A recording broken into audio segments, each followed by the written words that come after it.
We have some training camp news and notes for you Seahawks fans, but before we get into that, if you agree with me and you're like me and you're just glad that we've got some football back to talk about, I want you guys to like this video. So in theory, we should be getting thousands of likes on this one. Let's see who actually does it though. Beginning with Jarran Reed here, who as of right now when we film, no updates on his injury. He left practice on Friday with a leg injury, came up limping after a drill. He did not return. Now, Seattle didn't have players or coaches available after practice, which means, well, we don't know what happened to Jarran Reed. It's a very unusual camp. This is part of these side effects as a result. Reed and Poona Ford actually both didn't return to practice. Ford was dealing with another calf injury, something that he seemingly is always dealing with. But Jarran Reed now banged up is a significant concern. Now, hopefully, we come back and even today at today's practice, he's fine and he's out there, and it's much ado about nothing really. But if Reed and or Ford are hurt, that leaves Seattle severely thin at the defensive tackle spot. You have DeMarcus Christmas as his backup. You, of course, can kick in Collier and Green into the defensive tackle spot on passing downs, but they need Reed out there. That is why there's been so much buzz and whispers about potential free agent additions. Now, the Seattle Times mentioned 3 players Seattle could pursue: Damon Harrison, Marcel Darius, Brandon McBain. Some players who have some familiarity there with Seattle, or at least with their defensive scheme, if you're Marcel. The issue here is that those 3 guys are run stoppers, which Seattle does need. But if Jarran Reed goes away, there goes your best interior pass rusher. So if you're Seattle, you are hopeful that Reed is fine, that he has a return to his 2018 form, but that is something that Seattle will have to carefully monitor. Now, Seahawks jerseys, because we monitor this for you guys, they are back on sale. They've been full price for a while. They are now back under 25, or should I say over 25% off. Chatsports.com/Seahawks jerseys. They got the Bobby Wagner, those Wilson ones, some custom ones, DK Metcalf, a ton of options, a bunch of different players as well. So head over to chatsports.com/Seahawks jersey. Use promo code ICING because, Seattle's back, or the NHL playoffs are back. Go Kraken, by the way. But go check that out in the comments and in the description. All right, over now to the linebacker battle that's brewing between Jordyn Brooks and KJ Wright. Now, those two are actually fighting for the weak side linebacker spot. It is a difficult role for Jordyn Brooks to claim in year 1. That's why on our previous depth charts, and I think we'll continue doing this, we listed both Brooks and Wright. Now, don't get me wrong, and I know you guys know this, Bruce Irvin can also play some of that strong side linebacker spot, but we frequently put him in as the defensive end, the Leo role, which I think he'll play for the most part. But on some rundowns, you could see him line up at the strong side linebacker spot. The goal there of Brooks winning that weak side linebacker role, that's going to be his long-term home, I believe, in Seattle. When they go to nickel packages, as often as he did, but when they do it, he'll be the guy down the road along with Bobby Wagner. I think this is potentially Wright's last year. And if Brooks can beat out KJ Wright for that starting role, that could potentially free up Cody Barton to be the number 3 linebacker and then maybe even move on from KJ Wright even this season. So I'm not sure Brooks will win this job, but I am fascinated to see how he handles the competition. So who do you think is the, I'll call it linebacker 2, both for weak side starter, but really just more snaps? Type W for KJ Wright, B for Jordyn Brooks. This will be the pinned comment on today's video, so scroll on down if you get the ad break here and cast your votes.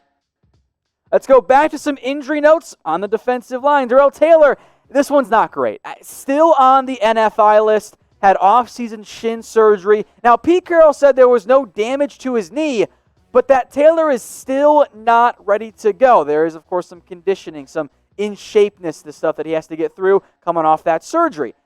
This is concerning because Seattle spent a second-round pick on him, traded up to get him out of Tennessee in round 2, and the longer he goes without actually getting on the field, without being able to practice and be cleared, the less likely it is that Taylor's able to contribute in year 1. And that's concerning for a defensive line that is thin. Look, we mentioned Bruce Irvin being an option at the strong side linebacker spot, that Sam role. He'll do a little bit of both. LJ Collier and Rasheem Green can kick inside on passing downs. You have Benson Mayowa too, but you were hoping for Taylor to be at least a key rotation player for you in year one.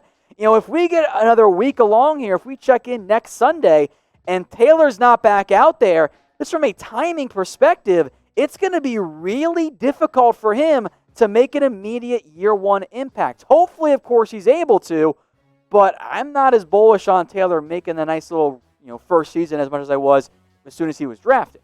So how many sacks do you think he'll put up, of course, in year one? I might put the over-under more in that 4 or 5 range. I want it to be more. I think it could have been more, but I'm concerned about him getting back on the field in the near future.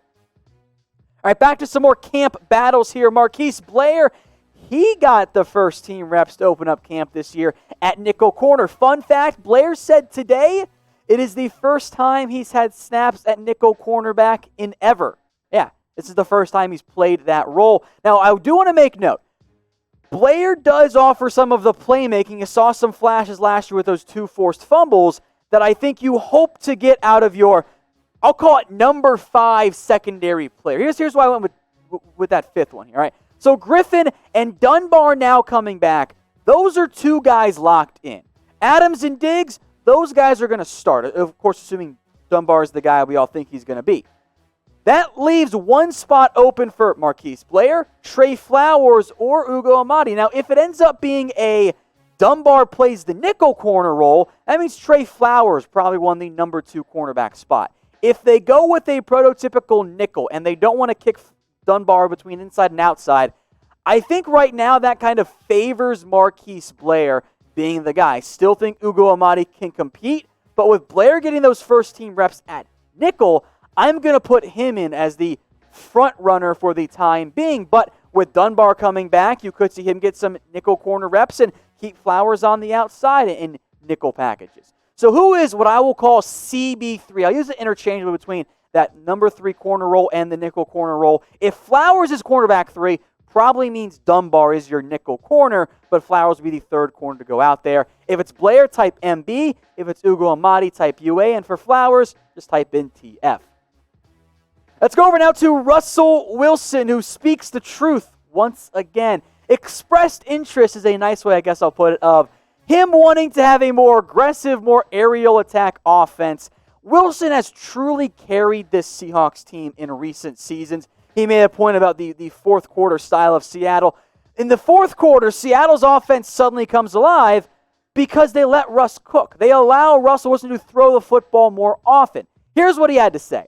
And he said in a very, politically, or I should say coaching correct side of not like he's calling him out, but he's putting his opinion out there. At the end of the day, I want the ball in my hands. I want to be able to make plays and give us a chance to win. That doesn't always mean me chucking it around, but it does mean that the more times I have the ball in my hands, the more things I think can happen. I think the defense worries about that too. I think Russ is right. I think if you're Seattle, you have a top 3, top 2 quarterback on your roster, you have some dynamic receiving options, throw the football. Take those early leads. That makes a lot more sense. What I'm saying is let Russ cook. And if you agree, I want you guys to spam this for me in the comments section. Hashtag let Russ cook. I know many of you are on board with me on this one. Let's go to the center battle here, or at least a potential center battle.